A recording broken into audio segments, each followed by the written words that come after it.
Selamat pagi anak-anak. Pada pagi hari ini Ibu akan melanjutkan materi pembelajaran kita mengenai permintaan dan penawaran. Ibu harap kamu di rumah masing-masing mendengarkannya dengan baik, belajar dengan sungguh-sungguh walaupun pada saat hari ini hingga saat hari ini kita belum bisa belajar secara tatap muka. Oke, kita mulai ya. Yang pertama itu adalah permintaan. Apa itu permintaan? Permintaan yaitu suatu keinginan yang disertai oleh kemampuan untuk membeli barang atau jasa dengan tingkat harga dan pada waktu yang tertentu. Konsepnya adalah jumlah yang diminta, keinginan konsumen, jumlah barang yang diminta. Contohnya permintaan itu dimintanya apa-apa saja. Keinginan konsumen kualitasnya seperti apa dan jumlah barang itu apa-apa saja dan berapa saja. Nah, selanjutnya faktor-faktor yang mempengaruhi permintaan. Yang pertama itu ada harga barang. Karena ketika suatu harga barang itu naik, maka permintaan akan harga barang itu akan turun. Yang kedua, jumlah pendapatan. Jumlah pendapatan akan meningkat. Ketika jumlah pendapatan meningkat, maka konsumen cenderung meningkatkan konsumsi atas berbagai barang dan jasa. Yang ketiga, jumlah penduduk. Yang keempat, perubahan selera masyarakat. Perubahan selera masyarakat dari waktu ke waktu sangat bervariasi, tidak stagnan, tidak itu-itu saja. Yang selanjutnya, perkiraan harapan masyarakat. Dan harga barang lain itu juga mempengaruhi apakah harga barang A dan B akan dibeli apa tidak. Yang terakhir adalah hari raya. Karena kita ketahui ketika hari raya akan tiba, maka harga-harga sembako, harga-harga yang diinginkan pada hari raya akan juga meningkat. Nah, hukum permintaan ini yang paling penting. Hukum permintaan itu adalah apabila suatu harga barang ataupun jasa meningkat, maka jumlah permintaan akan menurun. Sebaliknya, apabila suatu barang dan jasa menurun, maka jumlah permintaan akan barang itu meningkat. Contohnya saja, ketika kamu ketahui harga barang di pasar itu akan mendapatkan diskon atau harganya menjadi lebih murah, kamu pasti akan membeli. Padahal belum tentu keinginan barang tersebut adalah keinginan utama kamu. Contohnya seperti itu. Nah, ini ada juga contoh yang lain. Contoh permintaan. Ibu bacakan saja ya.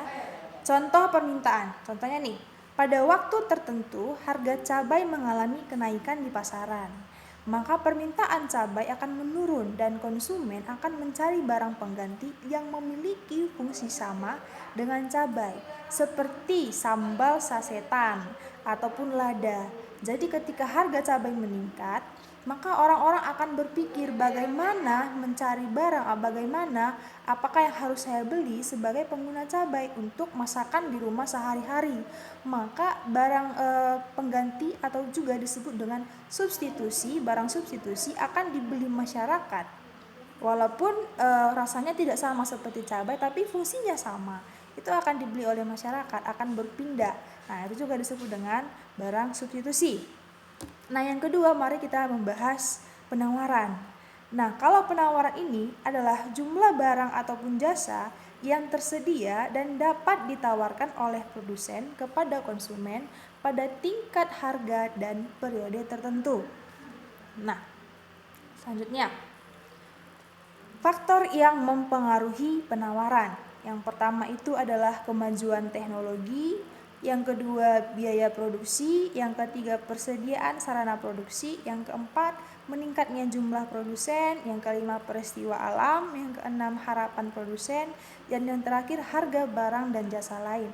Nah, kalau kita lihat pada faktor-faktor yang berikut ini, itu lebih ditekankan pada orientasi si produsen, bagaimana keadaan situasi si produsen dalam memproduksi barang ataupun jasa.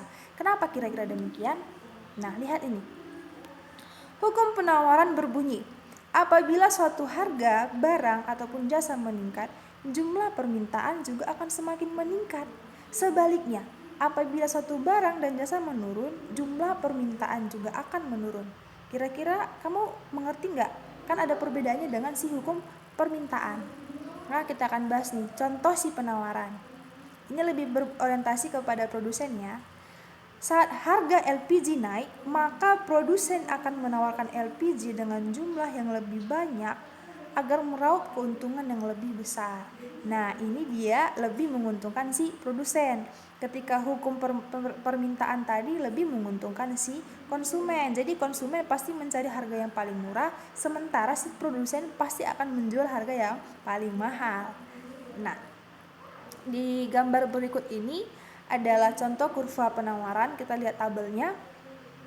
Ketika tukang bakso nih contohnya, itu menjual harga per mangkok itu awalnya 12.000, maka dia akan menawarkan 120 mangkok, karena untuk apa juga bikin banyak-banyak bakso padahal harganya masih murah gitu ya kan.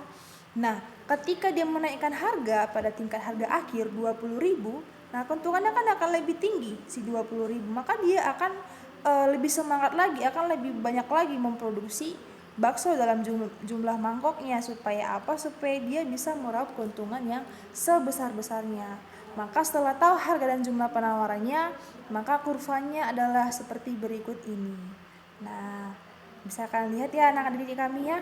Jadi nanti setiap slide yang Ibu berikan tadi itu kamu harus tulis di buku catatan kamu, dan bagaimana kurva permintaan, bagaimana kurva penawaran, silahkan kamu gambar juga. Terakhir nih, tugas kita pada hari ini. Jadi tugas kita adalah tuliskanlah, carilah masing-masing 2 contoh permintaan dan penawaran di lingkungan sekitar kamu. Jadi kamu juga harus mencari tahu 2 contoh permintaan dari sisi konsumen dan 2 contoh penawaran dari segi si produsen atau penjual. Nah, tugas ini bisa kamu kerjakan dan Ibu akan berikan waktu kira-kira 1 minggu ini. Kamu bisa mensurvei ke lapangan atau ke pasar yang yang di pasar itu pastinya lebih banyak memiliki contoh penawaran dan permintaan. Nah, sekian untuk materi kita pada pagi hari ini. Ibu harap kamu betul-betul belajar, tugasnya juga betul-betul dikerjakan. Jika ada hal-hal yang belum dimengerti, jika ada ingin bertanya, silakan menghubungi nomor Ibu secara pribadi, jangan di grup.